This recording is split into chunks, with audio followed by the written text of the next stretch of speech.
What's crackin'? My name is Hans, and for today's video guys, i-share natin sa inyo yung mga bago guys na dinagdag dito sa Nightcrows. So start na agad tayo guys. So start na agad natin dito sa mount.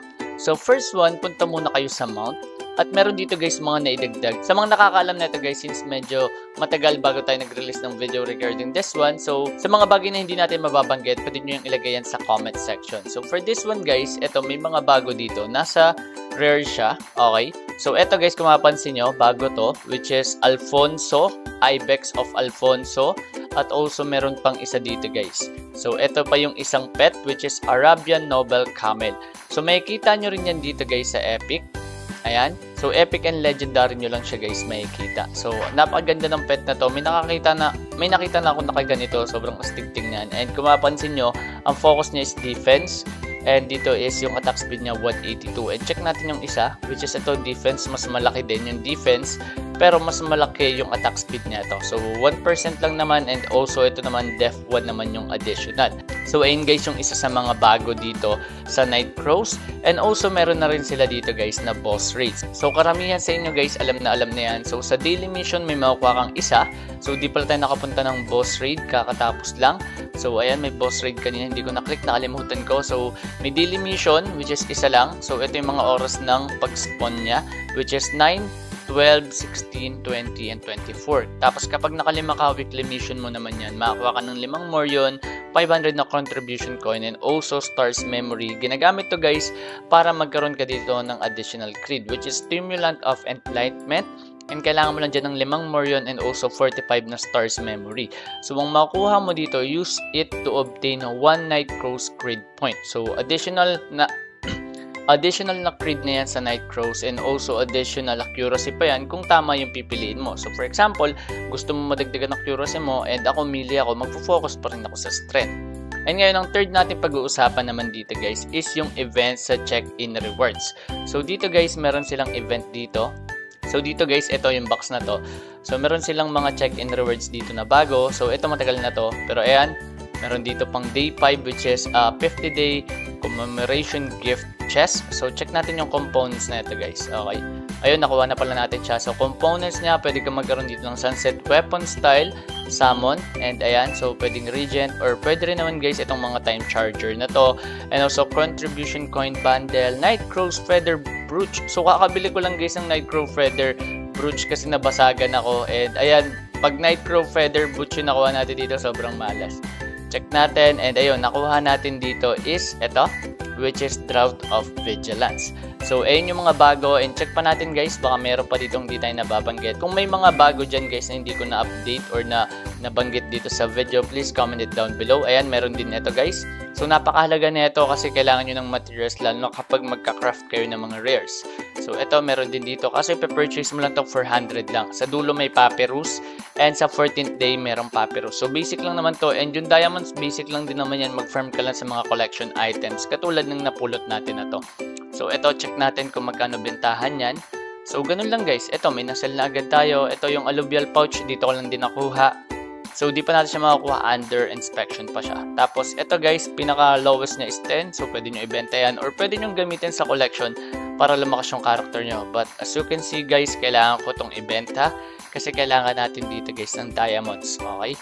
So, ayan, pinambibili ko kasi yan guys ng Seal of Advancement para mas mabilis dito yung second advancement ko. And ngayon guys, yung pang-apat natin pag-uusapan is yung Shop Special Event Draw. So, check natin dito guys yung Event Draw. Okay? So, check natin dito sa Shop. So, first one is Shop and yung sa Event. So, ayan guys, meron ditong dalawang bago. Ayan, click nyo lang tong Special. Ito, every 12 to guys nagre-renew. So, pwede nyo makuha 50 lang yung babawas niyan sa inyo. So, may chance kayo makakuha dyan guys ng magagandang mount or magagandang WS or weapon style. So, di na tayo naghahangad dyan. Ayan, basic lang din naman yan. So, check nyo lang din guys yung ibang mga bago dito. So, ayun lang yung papaliwanag natin, which is yung sa event, which is etong sa gold. Kasi, focus naman natin is free to play. Kaya di ko na rin babanggitin yung about sa mga diamonds. And also guys, baka nakakalimutan nyo to. So, may chance din kayo makakuha dyan. Sama na rin natin siya sa video. Malay nyo, may maganda tayong makuha. Okay? So, ayan. Ini-skip animation na lang din natin para hindi masayang yung oras nyo. Okay, dito na tayo sa mount. At syempre guys, yung last natin pag-uusapan, which is ito yung mahalaga. makakadagdag to ng 2,000 to 1,800 or 2,000 na growth rate sa inyong mga character. So, papaliwanag natin yan. But for now, i-combine ko lang to kung merong i-combine. Okay? So, as you can see guys, meron tayong pwede makombine. And ayun, minalas lang tayo. So, sa WS, check natin. Combine ulit natin to. Huwag na nating ipunin. So, di naman nakakuha dito ng maganda. Okay? So, next one guys, ito naman yung pinakamahalaga. Pupunta ka ng BF ngayon, which is ito yung incense burner. So, meron kang tatlong choice kung anong incense burner yung kukunin mo. So, paliwanag ko lang sa inyo guys yung incense burner na meron ako and also kung magkano yan. So, dito guys, pag click mo yung letter C, ito yung bagong item which is incense burner. So, ako ang pinili ko endurance. So, check nyo lang yan dito guys. Okay? May tatlo kayong pagpipilian. It's either, ayan, click muna natin to. It's either vitality, 500k guys na insignia na. It's either vitality or mentality and also endurance. So, mentality bago ata ito guys. Check natin to. Okay. So, mentality, wala akong nakikitang mentality dito. Okay, bagong update din ata ito guys kasi spirit dapat to eh. Check natin bakit mentality siya. So, yun guys, mentality lang pala yung name pero spirit pa rin yung dinadagdag. So, ngayon, bago ka bumili, check mo muna kung ano yung goal mo. So, punta ka ng creed, click mo endurance. Ang makuha mo dito is pampakunat, damage reduction, crit resistance, skill damage reduction, and crit damage reduction. And syempre sa spirit is max MP, MP regen, skill speed, and MP cost regen rate. And sa vitality, max HP, HP regen, HP potion regen, and max weight. So kung ano ba yung mga gusto mo dito. So bago ka bumili, kasi 500k yan guys eh. So sa plus 1, pwede mo siya i-plus 1, pero pag ipa-plus 2 mo na siya, may chance na siyang mabasag. So syempre, sobrang sayang yan. Pero kung nahirapan kayo mag-farm ng insignia, dun lang kayo guys sa level 30. Ayan, dito kami nagpa-farm eh. So dito ko lang sa Masarta level 30, sobrang basic ng 100k dyan. Yung 500k siguro butik lang ng mga 4 hours or 3 hours. So ganun lang ka-basic guys. So ayun lang yung meron tayo for today's video. Sobrang basic lang ng video natin for today. And sana guys nakatulong itong video na ito sa inyo. And syempre guys, please follow me on TikTok and also subscribe on my YouTube channel para syempre guys mag-grow din yung aking mga social media accounts. So maraming salamat guys sa pakikinig. And once again, this is Hans and God bless.